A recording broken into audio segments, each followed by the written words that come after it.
Kasus tabrak lari yang menimpa mahasiswi asal Cianjur, Selvi Amalia Nuraini, malah melebar ke masalah perselingkuhan. Ini setelah wanita bernama Nur mengaku istri polisi berinisial Kompol D yang bertugas sebagai penyidik di Polda Metro Jaya. Diketahui Nur ini adalah wanita yang berada di dalam mobil Audi tipe A8. Dalam mobil tersebut ditetapkan sebagai kendaraan yang menabrak Selvi Amalia Nuraini. Karena pengakuan Nur inilah, nasib Kompol kini harus ditempatkan di tempat khusus atau Patsus.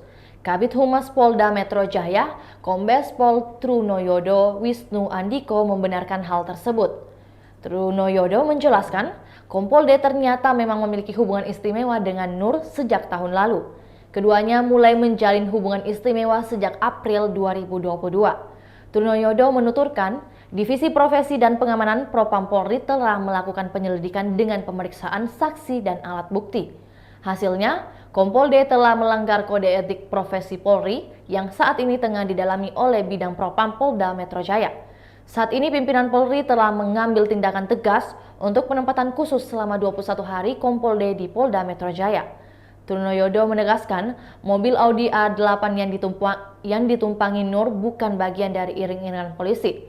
Sementara terkait kasus penggunaan plat nomor palsu, kata Trunoyodo, itu merupakan bagian penyidikan dari Polres Cianjur.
Itulah tadi berita hot news kita pada hari ini. Saksikan berita hot news lainnya hanya di kanal YouTube dan Facebook Tribun Timur.